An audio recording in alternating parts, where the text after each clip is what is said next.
2000 సంవత్సరం తర్వాతే బాగా బలంగా వినపడింది. అంతవరకు గురజాడ మొదటి కథ రాశాడు, లేదా ఇంకో కథ రాశాడు, ఇంకొక కథ రాశాడు. సరే, బండారు అచ్చమాంబ మొదటి కథ రాసింది అనేది ఇంకా ఎలాంటి శశబిషలు లేకుండా మేము నిరూపించామనుకున్న సందర్భంలో బండారు అచ్చమాంబ కాదు, ఇంకొకళ్ళు మొదటి కథ రాసిన వాళ్ళు అని చెప్పి ఒక 10 మంది రచయితల పేర్లు తప్పి తీశారన్నమాట. వాళ్ళు ఎప్పుడు రాశారు అదంతా ఏదో పుస్తకం వచ్చింది. నేను అనుకున్నా వీళ్ళందరి పేర్లు ఇంత ముందు వరకు రాలేదు. బండారు అచ్చమాంబ తొలి తెలుగు కథా రచయిత్రి అనే మాట మేము బలంగా అనగానే ఎంత పరిశోధన జరిగింది.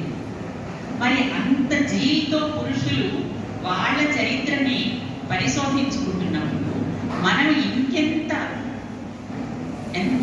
జీవితో, ఇంకెంత కాంక్షతో, ఇంకెంత తపనతో మన సాహిత్య చరిత్రని పునర్నిర్మించుకోవాలి.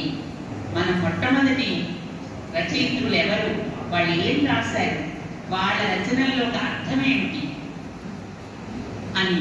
అలాగే చాలా మంది స్త్రీలను అట్లా తోసి పారేస్తారు. వీళ్ళు ఏం రాస్తారు, వీళ్ళు ఏం రాశారు, ఆయనతో పోల్చుకుంటే అందరూ కవి సార్వభౌములు, అందరూ కూడా కవి బ్రహ్మలు, అందరూ కూడా పురుషులే. మరి సంస్కృత కావ్యాలు రాసిన స్త్రీలు ఉన్నారు, వాళ్ళ సంగతి ఏంటి, వాళ్ళు ఏం రాశారో కూడా మనకి తెలియదు. ముద్దుపడని రాసిన దాన్ని ఎంతో సంఘ సంస్కర్త అయిన వీరేశలింగం గారు కూడా ఇది వేశ్య కాబట్టి ఇలా రాసేసింది, పచ్చి శృంగారం రాసేసింది అని అన్నారు. అంటే పచ్చి శృంగారం ఎంతమంది కవులు రాశారు అంతకుముందు? రాసిందంతా ముద్దుపడనికి ముందు రాసిన వాళ్ళందరూ పచ్చి శృంగారమే రాశారు. వాళ్ళెవ్వరూ కూడా సద్బ్రాహ్మణులు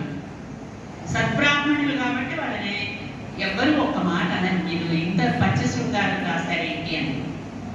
కానీ ముద్దుపడని వేశ్యావృత్తిలో ఉన్నది కాబట్టి ఆమెని ఏ మాటైనా అనొచ్చు. తర్వాత బెంగుళూరు నాగరత్నమ్మ గారు వచ్చి రాధికా స్వాంతనాన్ని పరిష్కరించి ఆవిడ పెట్టవలసినటువంటి వార్తలు వీరేశలింగం గారిని కూడా పెట్టేసి, అంటే ఆ రోజుల్లో ఆ మాటలు వీరేశలింగం గారిని అనాలి అంటే ఎంత ధైర్యం ఉండాలి.